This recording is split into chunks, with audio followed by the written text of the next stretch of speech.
Part 10. When the light was all gone, he groped slowly in the dark, and prayed to the Great Ones for such help as they might afford. At times he felt the stone floor sloping up or down, and once he stumbled over a step for which no reason seemed to exist.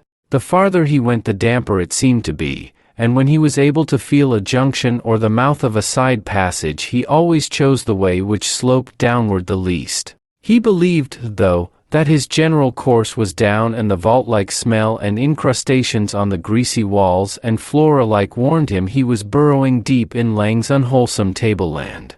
But there was not any warning of the thing which came at last, only the thing itself with its terror and shock and breathtaking chaos. One moment he was groping slowly over the slippery floor of an almost level place, and the next he was shooting dizzily downward in the dark through a burrow which must have been well nigh vertical.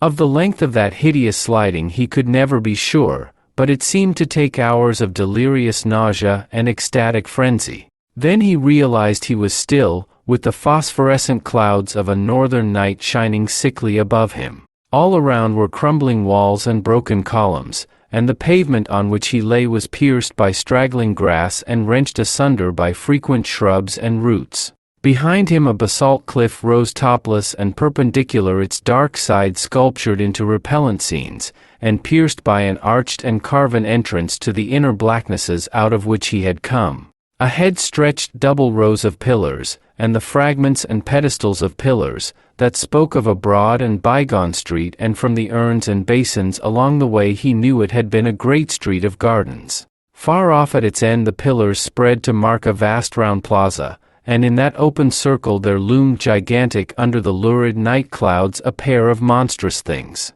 Huge winged lions of diorite they were, with blackness and shadow between them. Full 20 feet they reared their grotesque and unbroken heads, and snarled derisive on the ruins around them. And Carter knew right well what they must be, for legend tells of only one such twain. They were the changeless guardians of the great abyss, and these dark ruins were in truth primordial Sarcomand.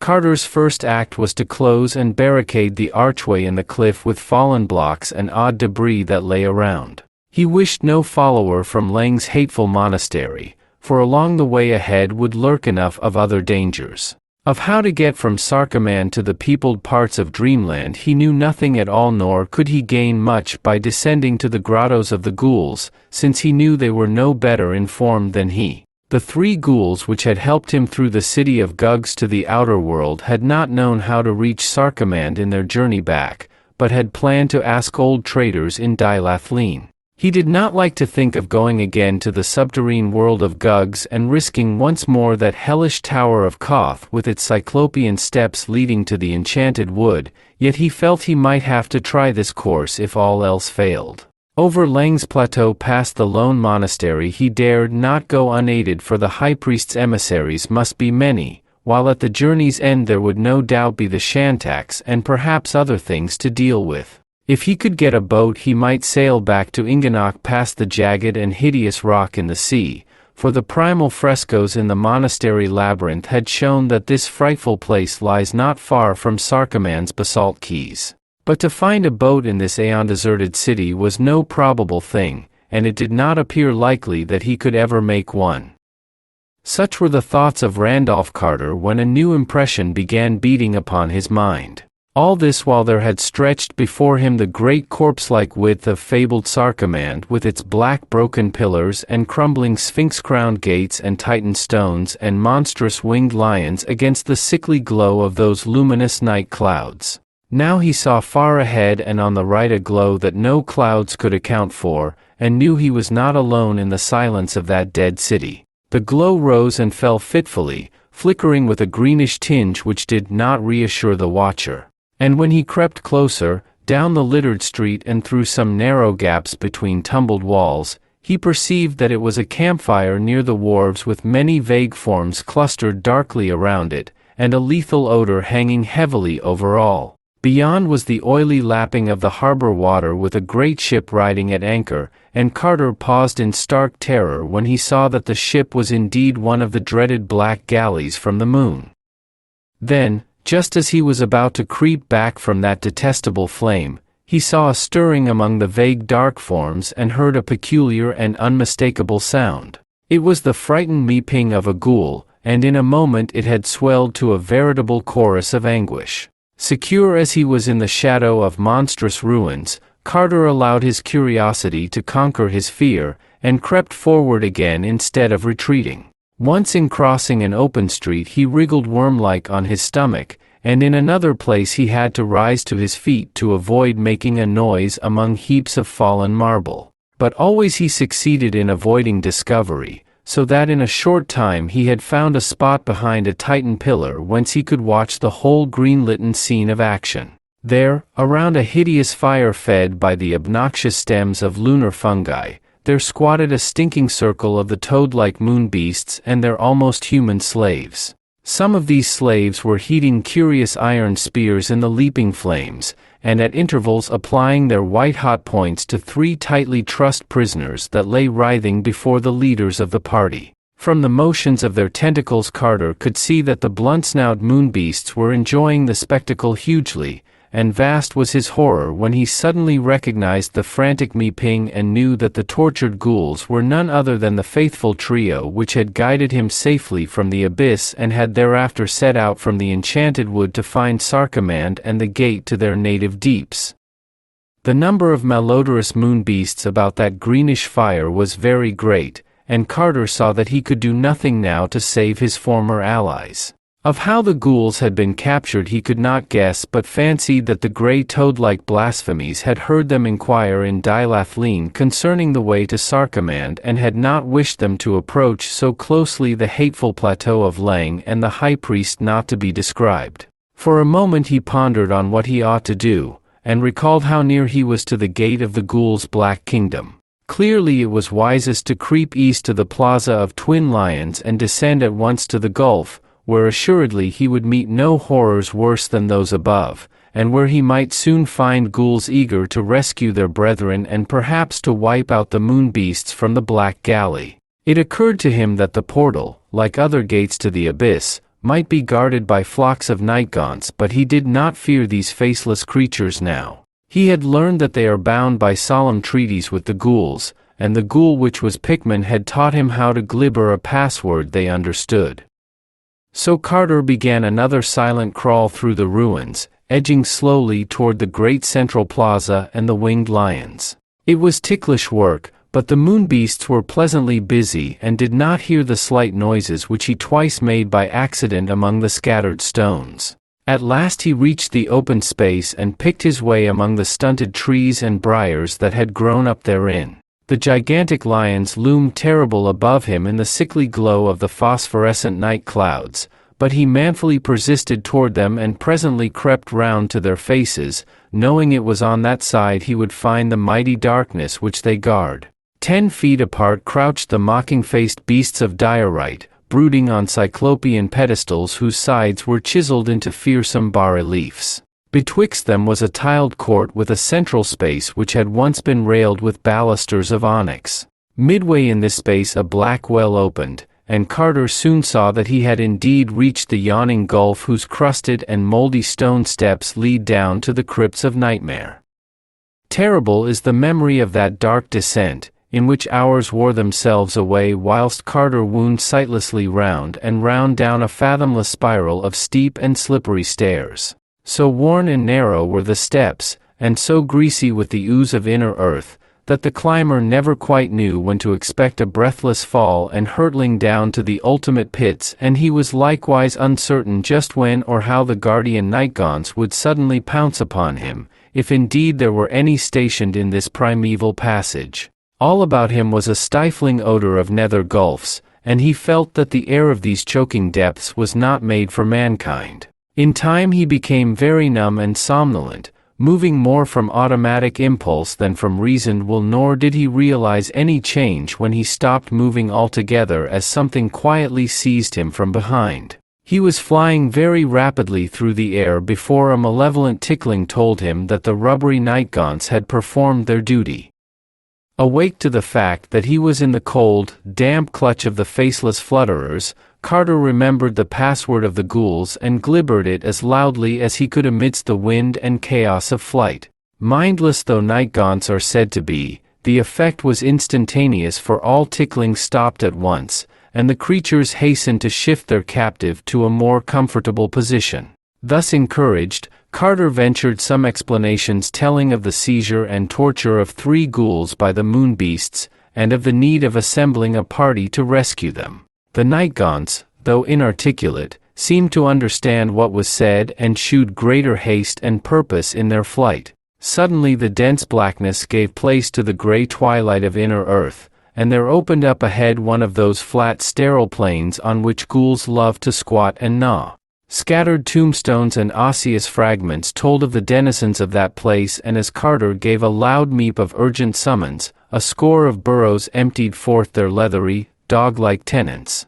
The night gaunts now flew low and set their passenger upon his feet, afterward withdrawing a little and forming a hunched semicircle on the ground while the ghouls greeted the newcomer.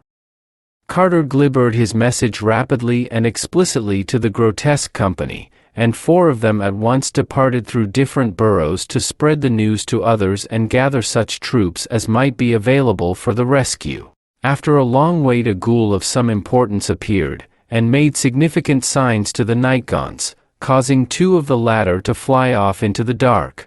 Thereafter there were constant accessions to the hunched flock of night gaunts on the plain, till at length the slimy soil was fairly black with them. Meanwhile fresh ghouls crawled out of the burrows one by one, all glibbering excitedly and forming in crude battle array not far from the huddled night gaunts.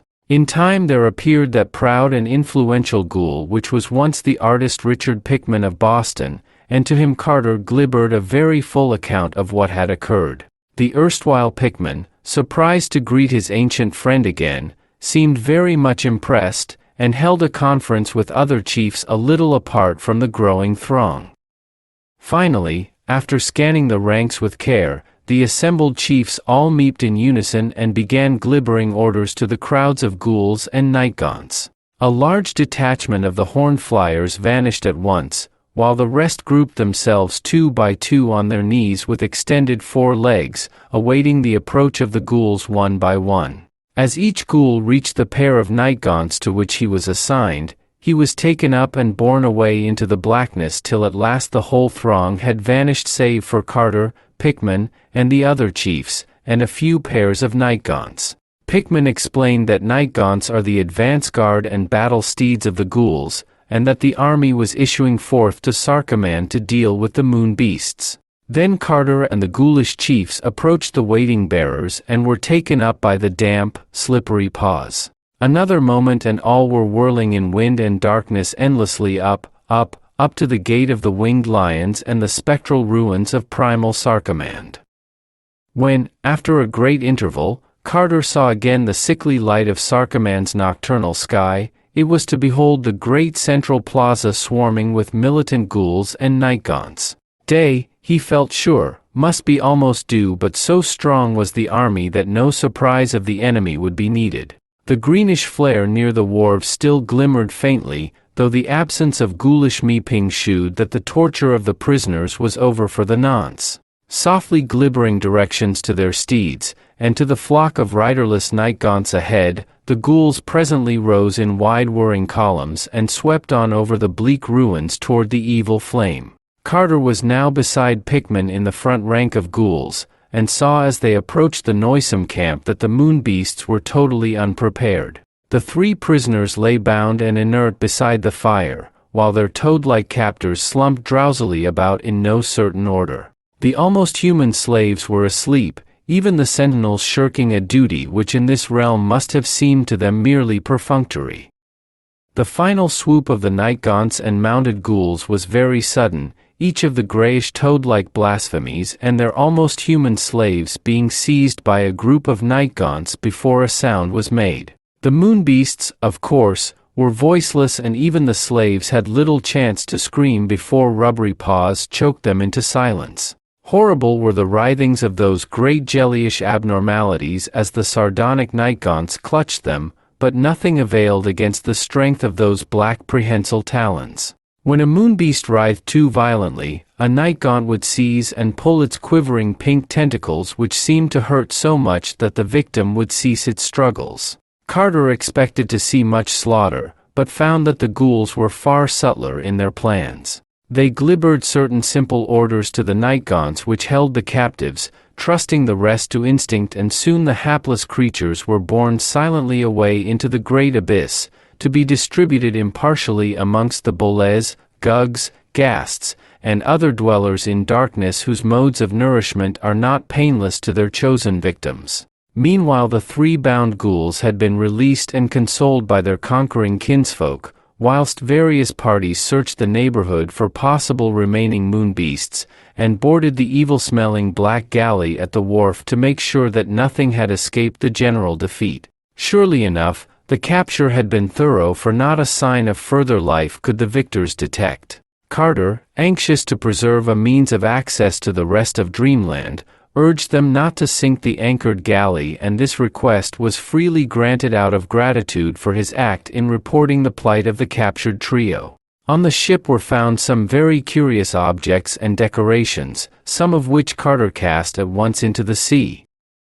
Ghouls and nightgaunts now formed themselves in separate groups, the former questioning their rescued fellows anent past happenings. It appeared that the 3 had followed Carter's directions and proceeded from the enchanted wood to Dilathleen by way of Near and the Sky, stealing human clothes at a lonely farmhouse and loping as closely as possible in the fashion of a man's walk. In Dilathleen's taverns their grotesque ways and faces had aroused much comment, but they had persisted in asking the way to Sarkomand until at last an old traveler was able to tell them. Then they knew that only a ship for Lelagling would serve their purpose, and prepared to wait patiently for such a vessel.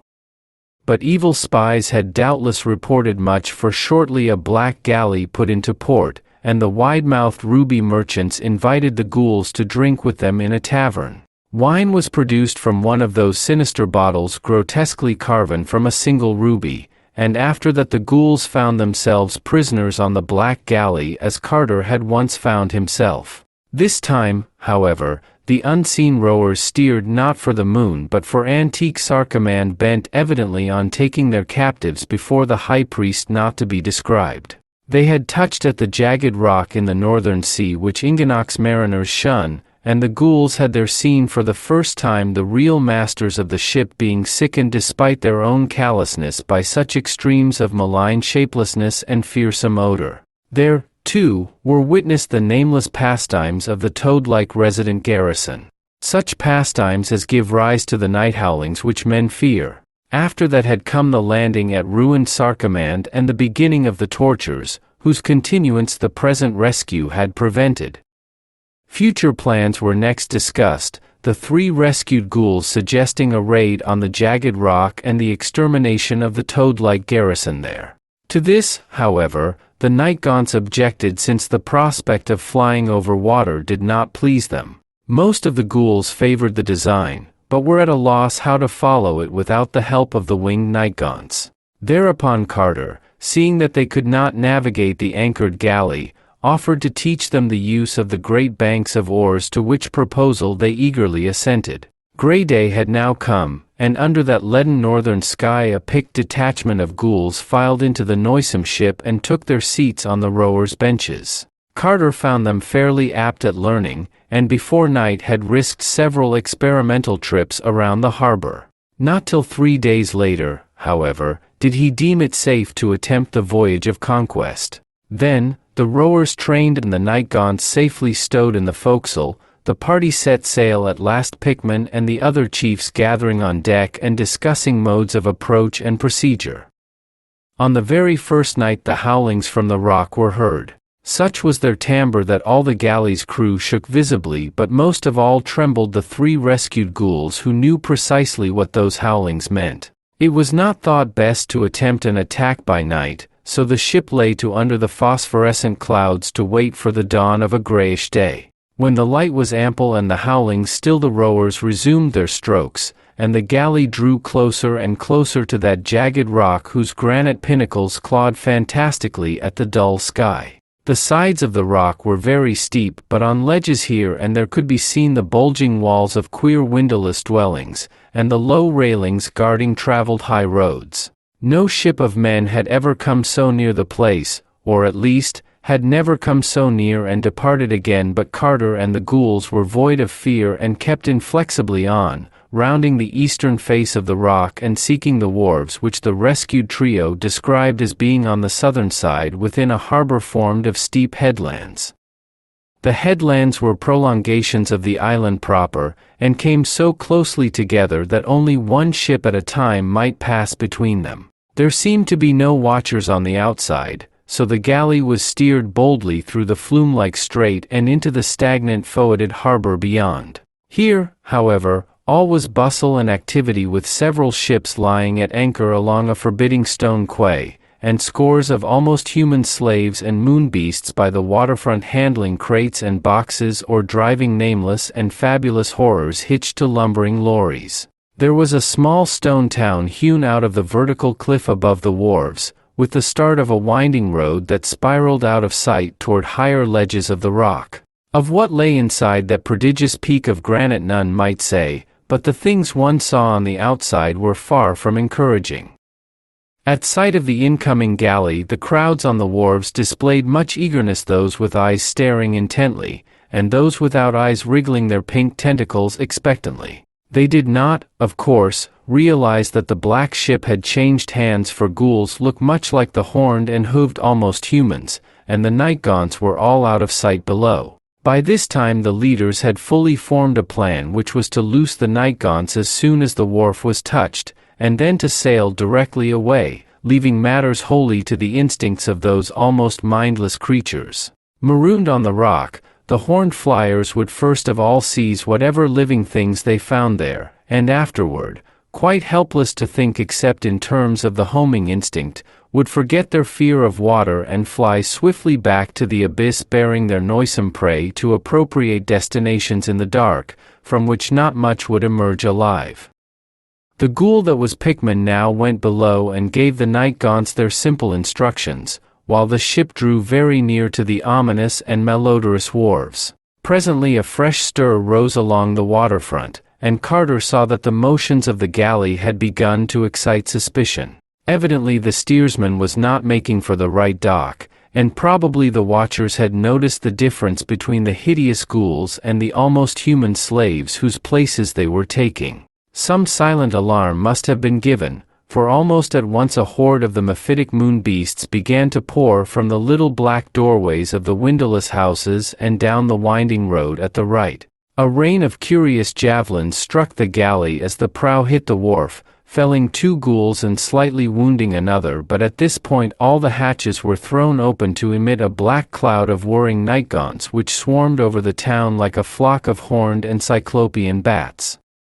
The jellyish moonbeasts had procured a great pole and were trying to push off the invading ship, but when the nightgaunts struck them they thought of such things no more. It was a very terrible spectacle to see those faceless and rubbery ticklers at their pastime, and tremendously impressive to watch the dense cloud of them spreading through the town and up the winding roadway to the reaches above. Sometimes a group of the black flutterers would drop a toad-like prisoner from aloft by mistake, and the manner in which the victim would burst was highly offensive to the sight and smell. When the last of the nightgaunts had left the galley, the ghoulish leaders glibbered an order of withdrawal, and the rowers pulled quietly out of the harbor between the gray headlands, while still the town was a chaos of battle and conquest.